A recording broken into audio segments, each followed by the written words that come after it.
താഴെ കൊടുത്തിട്ടുള്ള ഈ വാർത്ത കണ്ടിട്ടാണ് ഞാൻ നിങ്ങളെ മുമ്പിൽ വന്നത് കുറച്ച് കാര്യങ്ങൾ പറയാൻ വേണ്ടിയിട്ട്. എന്താണെന്ന് വെച്ചാൽ, സ്വന്തം ഭർത്താവ് ഉറങ്ങിക്കിടക്കുമ്പോൾ മണ്ണെണ്ണ ഒഴിച്ച് കത്തിക്കുക എന്ന് പറയുമ്പോൾ എത്രത്തോളം സൈക്കോ അല്ലെ എത്രത്തോളം മൃഗീയമായ മനസ്സായിരിക്കും ആ ഭർത്താവിൻ്റേത്. അതിൻ്റെ മുമ്പുള്ള സ്വഭാവം നമുക്ക് ചിന്തിച്ച് മനസ്സിലാക്കാൻ പറ്റുന്നതേ ഉള്ളൂ. എന്നിട്ടും ആ ഭർത്താവിനെ സഹിച്ച് ജീവിച്ചവളായിരിക്കാം ആ ഭാര്യ. എന്തിനു വേണ്ടി? ഈ ലോകം നമ്മൾ കാണുന്നില്ല. ഇപ്പോഴുള്ള സ്ത്രീകൾ ഈ ലോകത്ത് നടക്കുന്നതെന്ന് അറിയുന്നില്ല. എനിക്കറിയാനിട്ട് ചോദിക്കുകയാണ്, എന്തിനാണ് നിങ്ങൾ സഹിച്ച് ജീവിക്കുന്നത്? ഈ ലോകത്തിപ്പോൾ സ്ത്രീകൾക്കായിട്ട് എന്തെല്ലാം ഫെസിലിറ്റീസ് ഉണ്ട്, അതൊന്നും നിങ്ങളാരും അറിയുന്നില്ല. ഞാൻ ഒരു സ്റ്റോറി എഴുതാൻ തുടങ്ങിയിട്ടുണ്ട്. ആ സ്റ്റോറി എഴുതിയതിന് ശേഷം ഞാൻ മനസ്സിലാക്കുന്നത് എത്രത്തോളം സ്ത്രീകളായി നരകജീവിതം ജീവിച്ച്, കല്യാണം കഴിച്ചതിൻ്റെ പേരിൽ നരകജീവിതം ജീവിക്കുന്നവർ. എന്തിനാണ് അതിൻ്റെ ആവശ്യം? മെയിൻ കാരണം പറയുന്നത് വെച്ചാൽ മക്കളാണ്. മക്കളെ വിചാരിച്ചിട്ടാണ് സഹിച്ച് നിൽക്കുന്നത് എന്നാണ് പറയുന്നത്. എന്ത് മക്കൾ? ഇങ്ങനെയുള്ള ഒരാളെ കണ്ടല്ലേ നിങ്ങളെ മക്കൾ പഠിക്കുക. നാളെ അവരും ഈ കോലത്തിലായാൽ അതിൽ നിങ്ങൾ സഹിച്ച് ജീവിച്ചതിൽ എന്തർത്ഥമുള്ളത്? പിന്നെ മറ്റൊരു കാരണം പറയുന്നത് ഫിനാൻഷ്യൽ ഫ്രീഡം. ഇപ്പോൾ പെൺകുട്ടിക്ക് എന്താ പറയുക, ജോലിക്ക് പോകാൻ പറ്റില്ല. പണ്ടത്തെ സ്ഥിതി തന്നെയാണോ ഇപ്പോഴത്തെ കാലത്തുള്ളത്? അല്ലല്ലോ.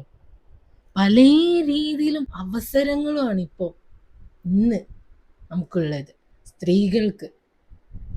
അതൊന്നും യൂട്ടിലൈസ് ചെയ്ത് നമ്മൾ അതിൻ്റെ അന്വേഷിച്ച് പോയി കണ്ടെത്തി നമ്മൾ അതിനനുസരിച്ചുള്ള ഫിനാൻഷ്യൽ ഫ്രീഡത്തിലേക്ക് എത്താതെ എനിക്ക് നടക്കൂല, എന്നെക്കൊണ്ട് പറ്റൂല എന്ന് കരുതി ബാക്കിയുള്ളവരെ ആശ്രയിച്ച് ഞാൻ സഹിച്ച് ജീവിക്കേണ്ട വല്ല ആവശ്യമില്ല. അപ്പോൾ പഠിപ്പില്ല എന്ന് പറയുന്നു. പഠിച്ചവർക്ക് മാത്രമേ ഇപ്പോൾ ജോലി കിട്ടുന്നുള്ളൂ. പഠിപ്പില്ലാത്തവരാരും ജോലി ചെയ്യുന്നില്ല. ജീവിക്കണം എന്നുള്ള വാശി ഉണ്ടെങ്കിൽ തന്നെ നമുക്ക് എന്തിനും തയ്യാറാകാനുള്ള ഒരു മനസ്സുണ്ടാവും. ആ ധൈര്യത്തോട് കൂടി ഇറങ്ങിയിട്ട് നിങ്ങൾ എവിടെ ചെന്നാലും അതിനുള്ള സൊല്യൂഷൻ നിങ്ങൾക്ക് കിട്ടും.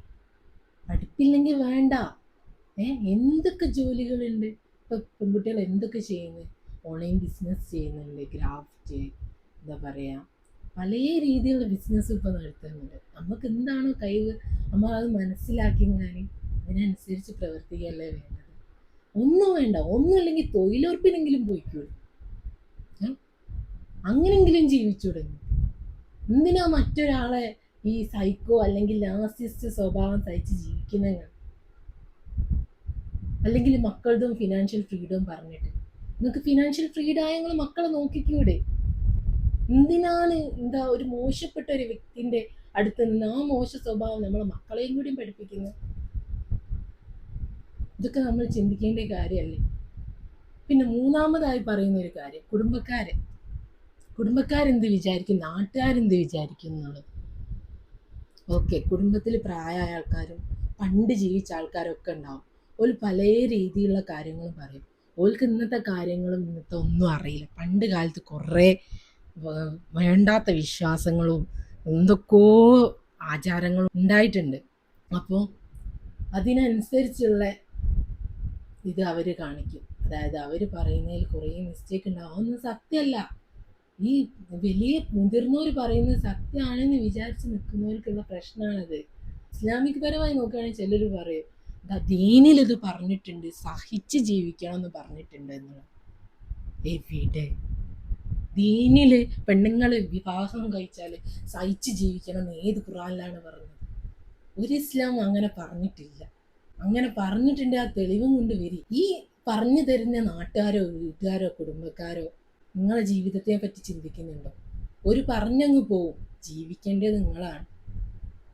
അപ്പം മറ്റുള്ളവർ പറഞ്ഞത് കേൾക്കാതെ നിങ്ങൾക്ക് സ്വയം ഒരു തീരുമാനം എടുക്കാനുള്ളൊരു ധൈര്യം നിങ്ങൾ കാണിക്കണം.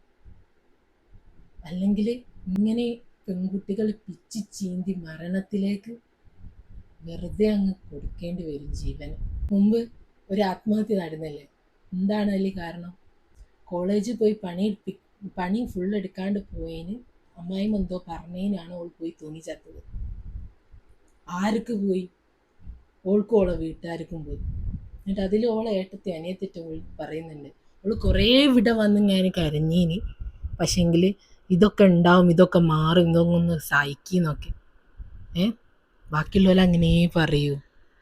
അവർക്ക് സഹതാപം കൊണ്ട് നമ്മളോട് സംസാരിക്കാനേ പറ്റും. നമുക്ക് ജീവിക്കണമെങ്കിൽ നമ്മളൊരു തീരുമാനം എടുത്ത് അതിനനുസരിച്ച് പ്രവർത്തിച്ചാലേ നമുക്ക് ജീവിക്കാൻ പറ്റുള്ളൂ. ആരുടെയും കാര്യത്തിൽ ബോധേഡല്ല. ഇന്നത്തെ കാലത്ത് എല്ലാവരും ഷെൽഫിഷ് ആയിട്ടുള്ള ജീവിതമാണ് നയിച്ചുകൊണ്ടിരിക്കുന്നത്. അതുകൊണ്ട് തന്നെ സ്വയം നിങ്ങൾക്ക് സന്തോഷിക്കണം, സ്വയം നല്ലൊരു ജീവിതം നിങ്ങൾക്ക് വേണമെന്നുണ്ടെങ്കിൽ നിങ്ങൾ എന്ത് ചെയ്യുക? നിങ്ങൾ നിങ്ങൾക്ക് പറ്റാത്ത സാഹചര്യത്തിൽ നിന്ന് ഇറങ്ങിപ്പോരുക. ഇറങ്ങുമ്പോൾ അള്ളാഹു നിങ്ങൾക്ക് വേറൊരു വഴി കാണും. നിങ്ങളെ ദൈവത്തിൽ വിശ്വസിക്കുന്നുണ്ടെങ്കിൽ നിങ്ങൾക്കുള്ള പരിഹാര മാർഗം ദൈവം തരിക തന്നെ ചെയ്യും, ഉറപ്പാണ്.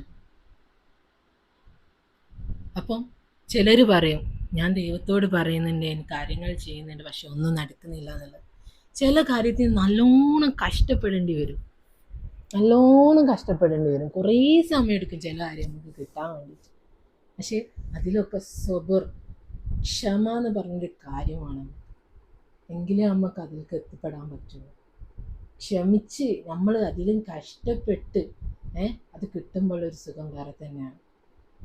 അതുകൊണ്ട് ഇപ്പോഴുള്ള പെൺകുട്ടികളോട് എനിക്ക് പറയാനുള്ളത്, ഒരിക്കലും നിങ്ങൾ സഹിച്ചും ക്ഷമിച്ചും നിൽക്കേണ്ട ആവശ്യമില്ല. എവിടെയും നിങ്ങൾക്ക് നിങ്ങളേതായ സ്വാതന്ത്ര്യമുണ്ട്.